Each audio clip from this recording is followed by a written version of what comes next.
a todos a paciência, esperar nessa reunião. Muito obrigado a Pedro, todos os parlamentares pelo convite, muito obrigado pela solidariedade nesse momento de crise, mas dá certeza que isso também é uma oportunidade. O Parlamento brasileiro, essa frente parlamentar que vem há alguns anos desenvolvendo um belíssimo trabalho em prol da agropecuária brasileira, e não é diferente nesse momento. Tive a oportunidade de estar aqui hoje, no dia que o projeto de lei que avança e melhora o licenciamento ambiental brasileiro. Isso vai ser um marco no desenvolvimento do nosso país, aprovado das comissões e vai para o plenário do Senado, vai voltar para a Câmara de Deputados. Eu tenho certeza que a Câmara vai finalizar esse projeto, que é um marco, a oportunidade então de estar aqui hoje, a oportunidade de receber o apoio do presidente das duas casas, do Congresso Nacional e da Câmara dos Deputados, Davi Alcolumbre, e esses parlamentares nos temas relevantes à questão de sanitária brasileira. O Brasil, como eu tenho dito todos os dias para vocês, é uma referência mundial na sanidade animal e vegetal. Eu posso dar um simples exemplo que eu falei aqui hoje. Empresários brasileiros que estão produzindo óculos nos Estados Unidos me relataram ontem pela manhã que um foco de gripe aviária na semana passada nos Estados Unidos teve o abate de 700 mil animais. No final de semana teve o segundo foco nos Estados Unidos, 1.950.000 animais abatidos. No caso brasileiro, nós tivemos até agora 17 mil animais abatidos. 17. Veja a diferença. Isso é um sistema que funciona, que não deixa o foco se esparramar para depois querer correr atrás. Depois da casa incendiada, não tem jeito para apagar o fogo. Então, é um sistema muito robusto, mas que pode e deve ser aperfeiçoado com legislação. E aqui nós temos o compromisso desta frente parlamentar em votar pelo menos 2 projetos de leis, que é um que trata de um fundo nacional sanitário, que prevê a indenização aos produtores, e a forma como se constitui o fundo, a forma como se gerir o fundo, é próprio do parlamento discutir, debater e constituir. O que é importante é ter o fundo nacional. Nós temos estados que têm o fundo, nós temos associações privadas que têm o fundo, e é possível juntar tudo isso no grande fundo sanitário brasileiro. Neste momento nós temos 4 emergências sanitárias. A mais importante, lógico, é essa emergência da gripe aviária, mas tem de molinise, tem a de mosca da fruta, da carambola, e tem a vassoura de bucha da mandioca também se espalhando pelo norte do país. Então tem um fundo de indenização, porque a forma de combater uma crise sanitária é a eliminação do foco, e aí isso é prejuízo para o produtor. A cultura da mandioca, onde tiver um foco desse, tem que chegar lá, eliminar, incinerar e acabar. E aí, quem que vai indenizar aquele pequeno produtor que produzia mandioca? Então, a importância de um fundo sanitário. E a outra é do deputado Domingos Sávio, que prevê, então, o pagamento de hora extra através de um fundo aos servidores públicos do Ministério da Agricultura. Porque, de novo, o Estado não pode pagar hora extra.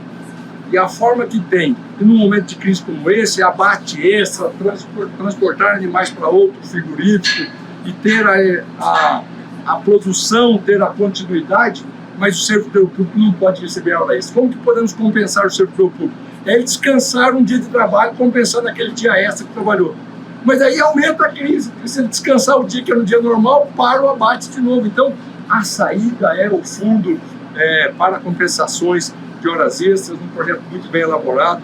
Nós pedimos para que ele seja, então, também votado pelo Congresso Nacional. São 2 medidas que essa frente parlamentar se comprometeu e vai dar grandes oportunidades. Com relação ao seu encontro com o governador do Rio Grande do Sul, já tem bem alinhamento, o senhor já está sabendo mais ou menos o que ele veio solicitar e a resposta que o senhor já teve. O senhor pode nos adiantar alguma coisa a respeito desse encontro? Aí não teve reunião, já sabia a solução. Mas é para tratar, exatamente. Lógico, que mais um momento difícil que o Rio Grande do Sul passa. O Rio Grande do Sul que, além de tudo aquilo que vocês já sabem, seca, enchente, você teve um problema, por exemplo, sanitário ano passado, Newcastle, a fatalidade. Uma granja, na chuva, deu uma chuva de pedra, quebrou o telhado de uma granja, entra Newcastle em uma granja comercial do Rio Grande do Sul, fecha esse mercado, mais ou menos tudo que está acontecendo agora na grita viária, fechou para o Rio Grande do Sul e ainda estava na iminência de abrir o mercado chinês para os frangos do Rio Grande do Sul, vem agora. Isso restringe a economia local. Todo o Brasil já estava comercializando carne de frango para a China, mas o Rio Grande do Sul ainda não, e agora vende tudo.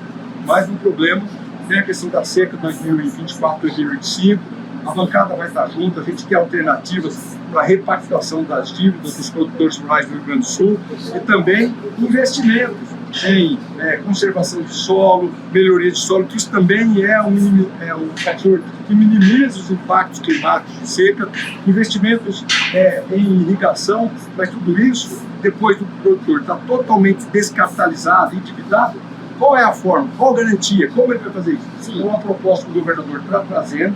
Nós temos algumas alternativas que vamos apresentar também, como o uso do Fundo Clima, a recurso do Fundo Clima para a recuperação dos solos do Rio Grande do Sul. Já foi feito isso no Caminho Verde Brasil, 2 bilhões de dólares estão disponíveis aos produtores, isso dá mais de 10 bilhões de reais, mas que nós temos que criar uma linha especial aos produtores gaúchos. Então nós vamos debater isso às 5h30 da tarde, depois apresentaremos a vocês depois. Ministro, em fevereiro houve um rompimento de relações com a FPA após a suspensão dos empréstimos subsidiados.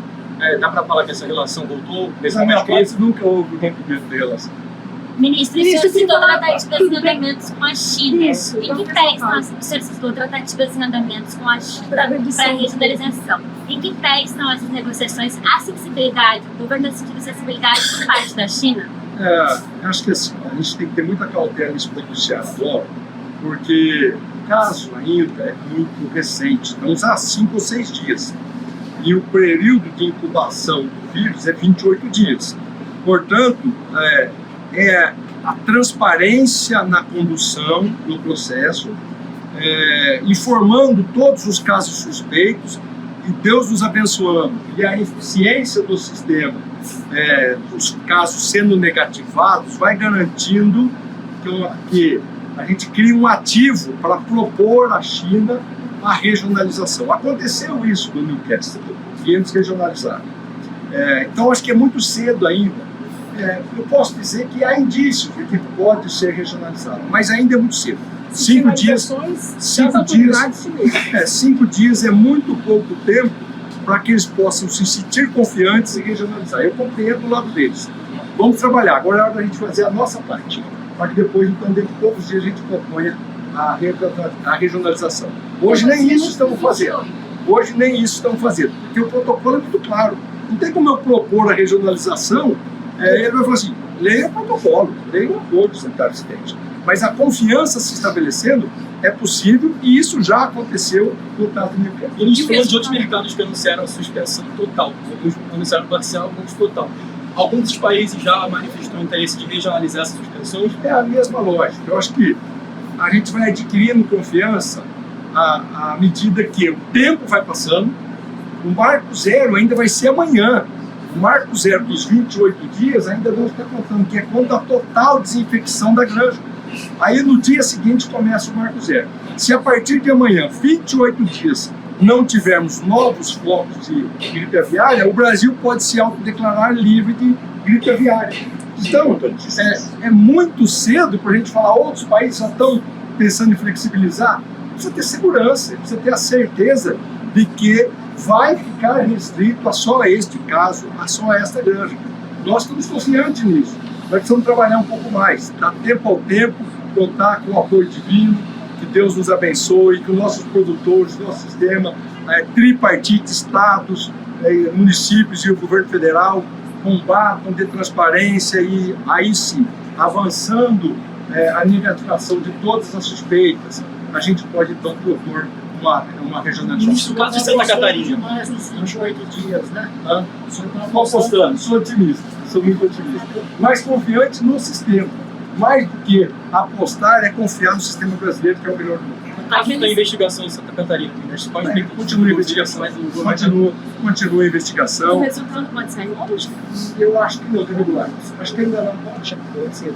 Ele não está na condição de fazer a comissão, mas já está pensando. O pai só deve sair do processo. É o mesmo caso de Tocantins e o de Santa Catarina estão no mesmo estado. eu acho que a gente tem que ter paciência, mas há indícios de será negativo, mas não podemos afirmar isso. Isso, você convocado então 250 novos atas, Perfeito. né? Hoje Sai já, no diário oficial amanhã. Nós queremos fazer o lato hoje, convocando 250 novos AFAs, na medida do possível, se necessário. O ministro tem a prerrogativa de aditivar isso em mais 25%, já adianto aqui que eu farei, e na medida do possível e na necessidade, o presidente da República tem a prerrogativa de fazer um decreto aumentando em 50%, e se for necessário eu farei o pedido aí. Se é necessário de aumentar o orçamento, Não, tem um aumento de orçamento, é óbvio, para pagar o salário. pois é, Por isso que tem que ter responsabilidade, né? Por isso que tem que ter responsabilidade, tem que ter orçamento. Ok? Obrigado. Lupião,